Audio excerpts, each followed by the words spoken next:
Chapter 1. The Midnight Caller. It was a quiet autumn evening in the small town of Willow Creek, the kind of night where the cold air seeped into the bones, and the shadows stretched long and menacing under the pale moonlight. Erin Thompson sat alone in her living room, the crackling fireplace the only sound breaking the silence. She was engrossed in a mystery novel, but even the tension on the pages couldn't shake the unease creeping through her mind. Lately, her world had felt off-kilter, as if someone or something was watching her from the dark. She brushed the thought away. It was just nerves, she told herself. Life had been hard recently. Her husband, David, had passed away in a tragic car accident a year ago. Since then, every creak of the old house, every gust of wind against the windows, felt more ominous than it used to. Willow Creek, once her peaceful retreat, now felt suffocating. The clock struck midnight, and just as Erin was about to put her book away and head upstairs, her phone rang. The sound echoed eerily in the silent room. Frowning, she glanced at the screen. No caller ID. Who would be calling her at this hour? Hesitant, she answered. Hello? Her voice was soft, cautious. For a moment, there was nothing but dead air. Then, a voice whispered from the other end. It was distorted, almost inhuman. I'm coming for you. Her heart skipped a beat. She could barely comprehend what she was hearing.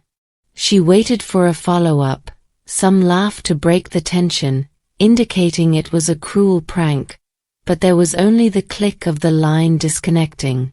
She sat there, frozen in her seat, the phone slipping from her hand onto the floor. Who would say such a thing? And why? 1,000 thoughts raced through her mind, but one rose to the top. Was this connected to David's death? Chapter 2. Shadows of the Past. The following morning, Erin couldn't shake the memory of the call. She tried to convince herself it was just a prank, perhaps some kids trying to scare her for fun. But deep down, she knew it was more than that. The voice felt familiar, though she couldn't place it. As she drove into town to meet her best friend, Claire, for coffee, her thoughts circled back to David. Before his accident, they had been happy, or at least she thought they had been. But David had started acting strange in the months leading up to his death. Secretive phone calls, late nights at the office, and a growing distance between them. The police had ruled the crash an accident. A slick road, poor weather conditions.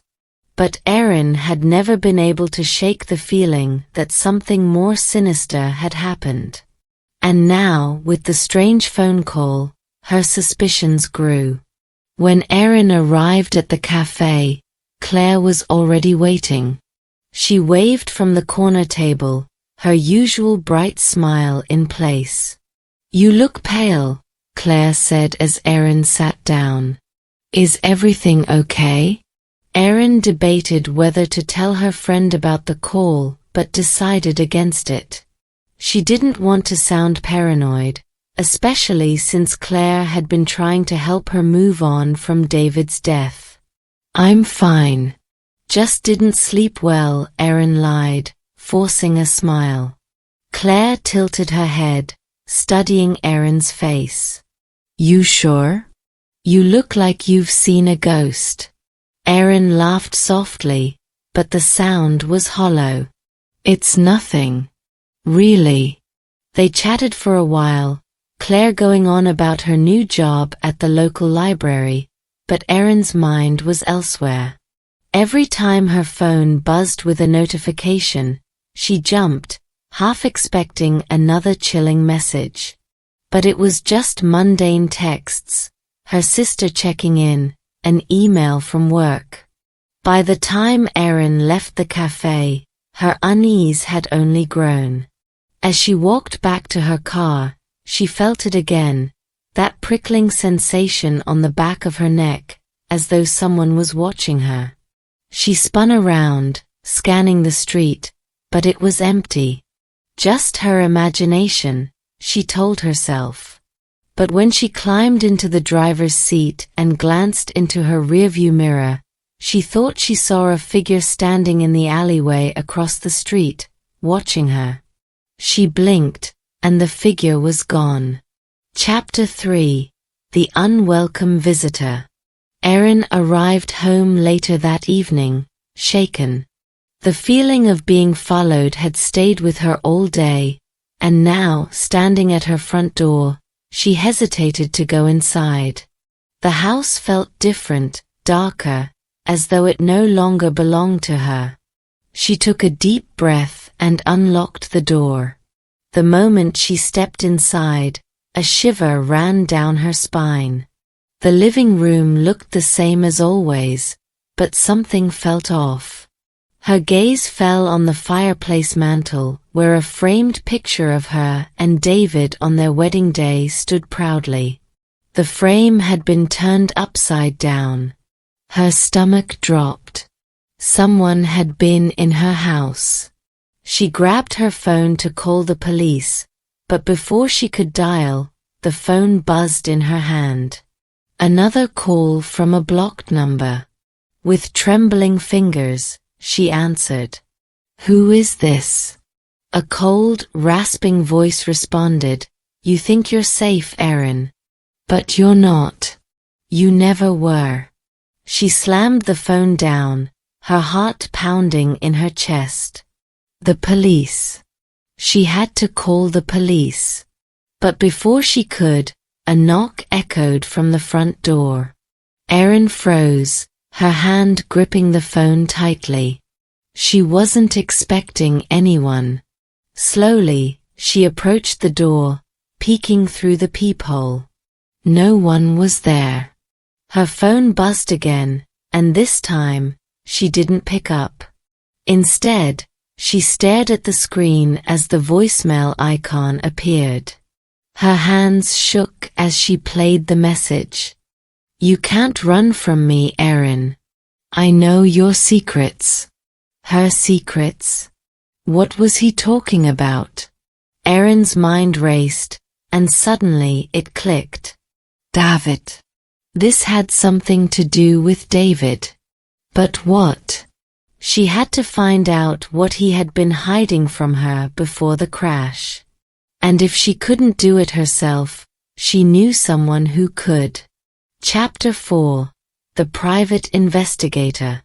The next day, Erin drove to the neighboring city to meet with an old acquaintance, a private investigator named Jake Donovan. Jake had worked with David years ago, and though Erin hadn't seen him since the funeral, she knew he was the only person who could help her now. She sat across from him in his dimly lit office, wringing her hands nervously. Jake leaned back in his chair, studying her with a concerned expression. "So, you think someone is following you?" he asked. Erin nodded. "It's more than that. I think it has something to do with David's death. He was acting strange before the accident, and now, someone is calling me, saying they know my secrets. I don't know what to do." Jake frowned, tapping his pen on the desk. "David was always a private guy, but I remember he was involved in some business deals that didn't seem entirely above board. I never looked into it, but I can now, if that's what you want." "Please," Erin said, her voice barely a whisper. Jake agreed to investigate, and Erin left his office feeling a strange mix of hope and dread. If David had been involved in something dangerous, maybe that was why she was being targeted. But the thought terrified her. She wasn't sure if she wanted to know the truth. Chapter 5: Secrets Unraveled. A week passed with no new calls, and Erin began to relax. Maybe the person had lost interest, or maybe Jake's investigation had scared them off. But then, Jake called her with news that changed everything. "Erin, I found something," he said, his tone grim. David was involved with some dangerous people. He owed them money, a lot of it. And when he couldn't pay, they came after him. Erin's heart sank. "Are you saying they killed him?" "It's possible. But it looks like they're coming after you now to collect what he owed." Her blood ran cold. "But I didn't know anything about it." "Why would they come after me?" "Because David's gone, and they think you have access to whatever money he left behind." Erin felt sick. David had always been responsible with their finances, or so she thought. But now, it seemed like everything she knew about him had been a lie. Chapter 6. The Final Confrontation. The next night, the calls started again. Erin's phone rang at exactly midnight, and this time, she didn't hesitate. She answered with a steely determination in her voice. "What do you want?" The voice on the other end laughed, a cold, mirthless sound. "I want what David owed me.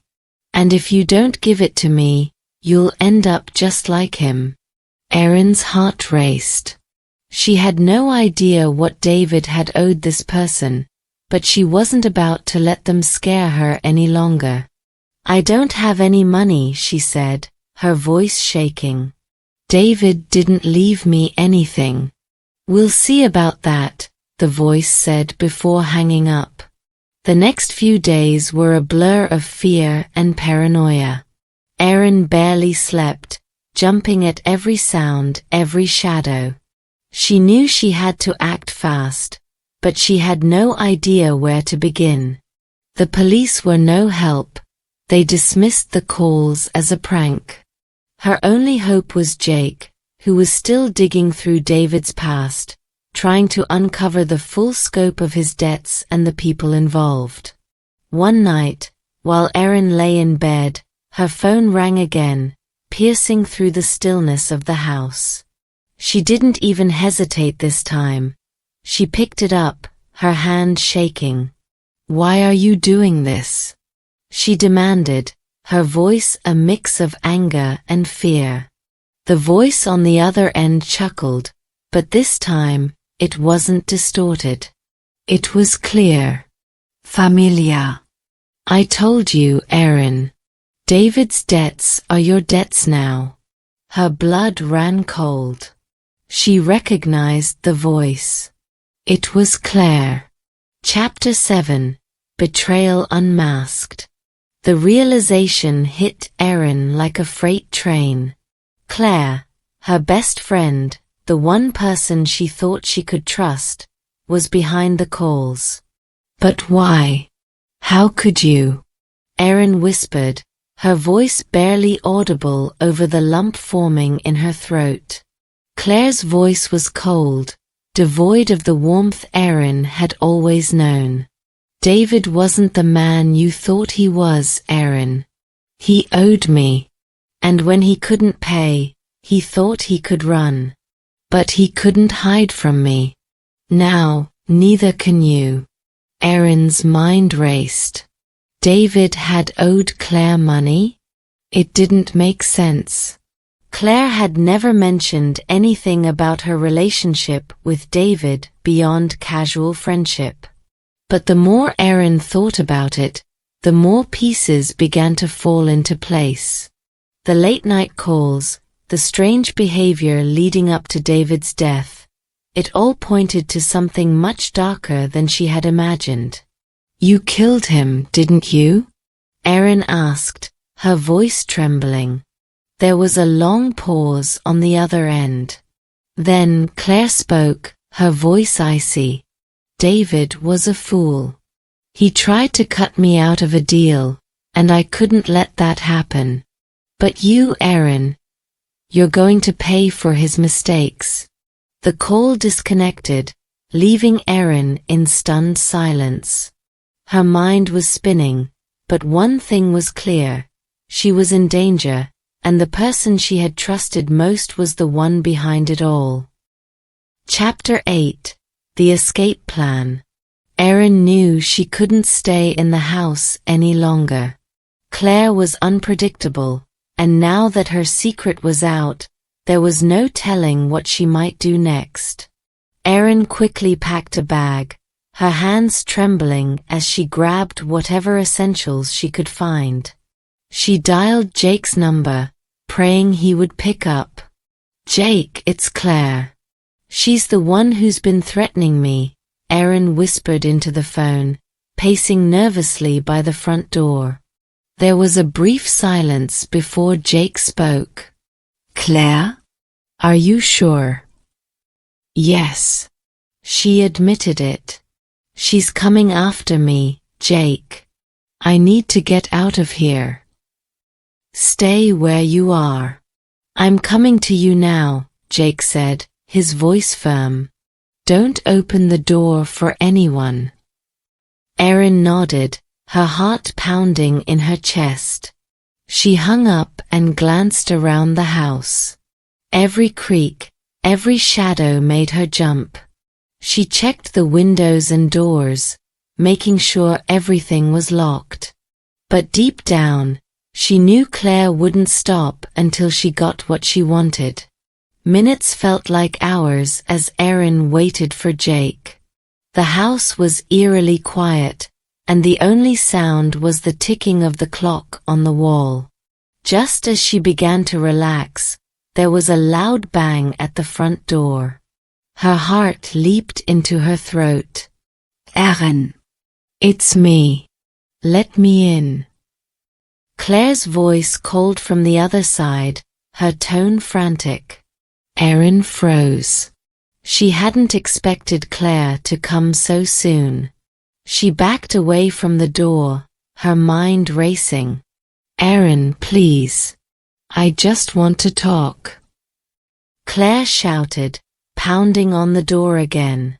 Erin's eyes darted to her phone. She quickly texted Jake, "She's here." Suddenly, the pounding stopped. "Sie längse." Erin held her breath, her body tense. She moved toward the kitchen, where she kept a knife, just in case. But before she could reach it, the sound of shattering glass echoed through the house. Claire was inside. Chapter 9. A Deadly Game. Erin's breath caught in her throat as she grabbed the knife from the kitchen counter.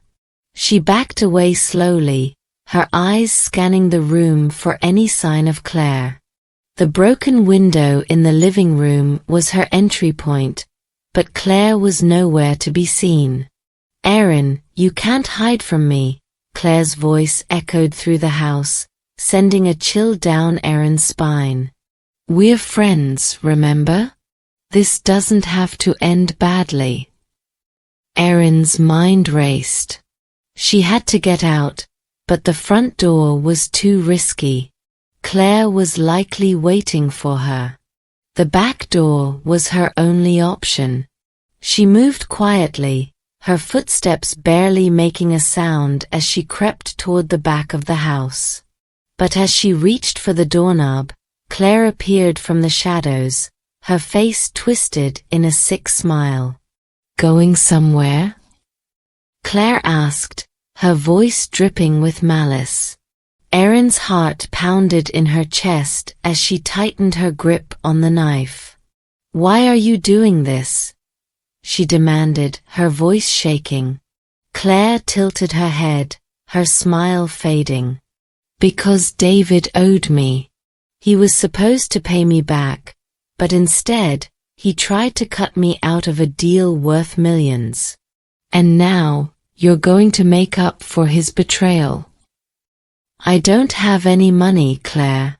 I didn't even know about this," Erin said, her voice desperate. Claire's eyes darkened. It's not about the money anymore, Erin. It's about revenge. With that, Claire lunged at Erin, but Erin was ready. She sidestepped just in time, slashing at Claire with the knife. Claire let out a scream as the blade grazed her arm, but she didn't stop.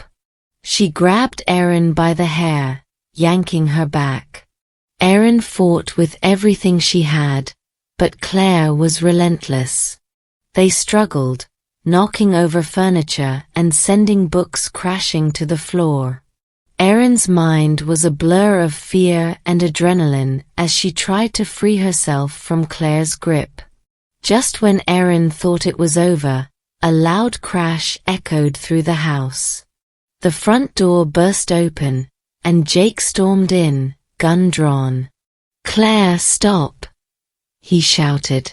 Claire froze, her grip on Erin loosening.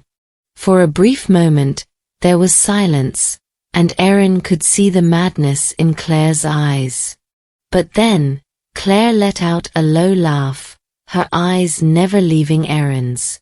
"You think this is over?" Claire whispered, a twisted smile on her lips. "It's just the beginning." Before Jake could react, Claire shoved Erin aside and bolted for the door. Jake chased after her, but Claire was fast. By the time they reached the front yard, she was gone, disappearing into the night. Chapter 10: The Aftermath. Days passed, and the police launched a full-scale manhunt for Claire, but she had vanished without a trace. Erin's life slowly returned to a semblance of normalcy, but the fear never left her. She knew Claire was still out there, waiting, watching. Jake checked in on her regularly, but even he couldn't shake the feeling that Claire would strike again. David's debts may have been buried with him, but Erin knew that as long as Claire was out there, the danger was far from over. One evening, as Erin sat by the fireplace, trying to relax, her phone buzzed. She picked it up, her heart skipping a beat when she saw the message. "I'll be seeing you soon, Erin." Erin's blood ran cold. Claire was still out there, and she wasn't done. Epilogue: The final call. Months passed, and life slowly returned to some semblance of normal for Erin. She had moved to a new city, changed her phone number, and tried to start over. But the memory of that terrifying night never left her. Every time the phone rang, her heart would race, fearing it was Claire, ready to finish what she had started. But Claire never called again. At least, not until one fateful night. Erin was sitting on her porch, enjoying the calm of the evening when her phone rang. She glanced at the screen, and her stomach dropped. No caller ID. Her hands shook as she answered, her voice barely a whisper. "Hello?" There was silence on the other end, then a familiar voice, soft and chilling. "Miss me?" The line went dead. Erin's heart pounded in her chest. She stood frozen, staring at the phone. Claire was back, and this time, she knew there would be no escape.